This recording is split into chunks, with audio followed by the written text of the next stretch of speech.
Hey everybody, PM Kester here with another wonderful video for How to Take a Break. This is part of my 5 Nice Things series, and this time I'm talking about 5 nice things that I did in March. The April video did really well. Thank you so much again for tuning in, for the conversations, whether they happen on YouTube, social media, or people who message me at the Kester Group at Gmail or info@howtotake-a-break. I appreciate when y'all do stuff like that. Lets me know that somebody is watching and getting something from that. But yeah, let's get into the video.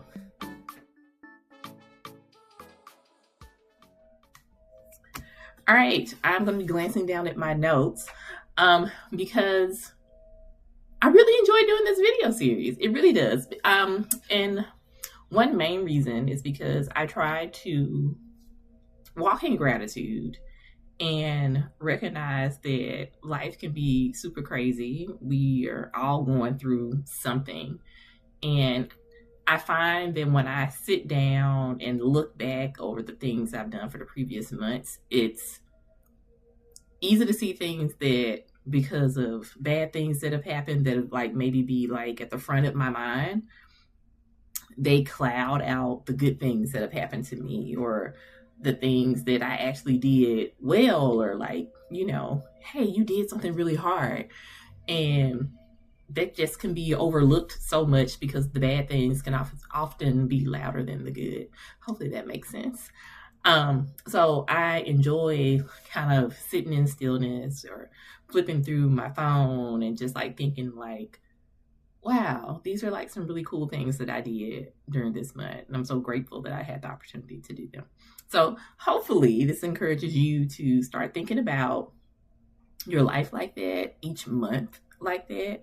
Because, each month, each day is a time to start over. And once we start intentionally living, you know what I'm saying? It's up. It's up. Things get better. My glasses so I can see. All right. 5 nice things I did for myself in March. The first thing, I set up a writing schedule, which is crazy. I have a book out. So clearly I can write. I can do it, and I do it for work. I write a lot for work, which I think is part of the problem. When you're trying to do things for yourself, if there's that type of overlap with your professional and your personal, sometimes your personal suffers because you're so tired of doing the same thing for your 9 to 5 every day. And that's kind of what it's been like. My schedule also has fluctuated because I had somewhat of a writing schedule. I knew if I didn't write on any day, I would always write on Sundays. What happened on Sundays? My child started having more stuff, or we started doing more family stuff on Sundays. It went out the window. The Sunday writing went out the window. So I'm dedicating time in my schedule now to write every evening at 9 o'clock. And we're going to see how it goes. But I want to at least, try it for a couple of months, see what happens. If I need to change times, I'll change times. But I want to get into a rhythm. And it's been good. Actually having that time, and I'm not saying I got to do an hour, I just want to write something down and do it for myself, set up a schedule for myself to do it. So that's a nice thing I did for myself in March. That's number 1. Number 2, I started setting up a midweek activity for myself. Let me explain. I feel like so many times we live for the weekends, and which is fine. It's because that's when we're off work. But again, turn on the TV. Have you seen the world? None of us are promised tomorrow, but my work life is very stressful. My life is stressful. And I have gotten to a point where I was so burnt out and so frustrated the past couple of months. By the time I got to March, I was like, it would be nice to have something that I can look forward to during the week. So I actually popped into a happy hour on Wednesday, a $5 martini happy hour at that,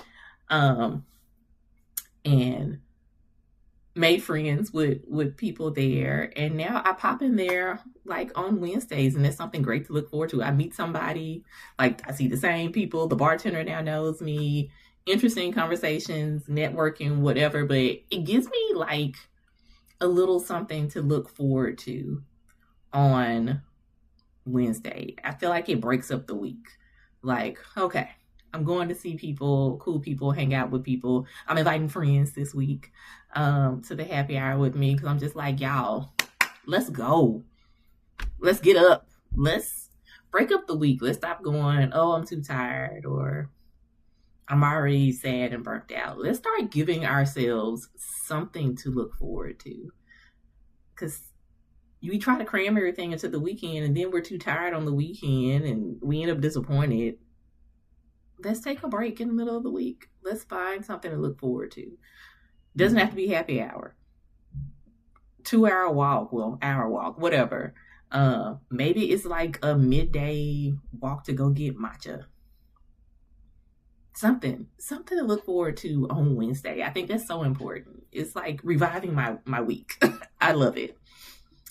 All right, number 3. I ended up doing like a really deep dive in March and really honed in on my career. I really honed in on my career. It's weird because I feel like I was applying to jobs and looking at different opportunities, but I also felt like I was dialing it in. And so what happened in March, I really started like networking and reaching out to people and asking people for advice and getting really good feedback. So stepping up my resume game, applying for jobs, and really going, this is the best possible resume I could have sent you. This is the best possible cover letter I could have sent you. Now, we're not trying to say that the job market is not trash and things like that right now. And I'm thankful to also be employed. But I really took a break to focus in on my career. And it wasn't just saying things, but like I've really spent the time in March working my network, working things to improve me, things that reflect who I am so that I can show them to others.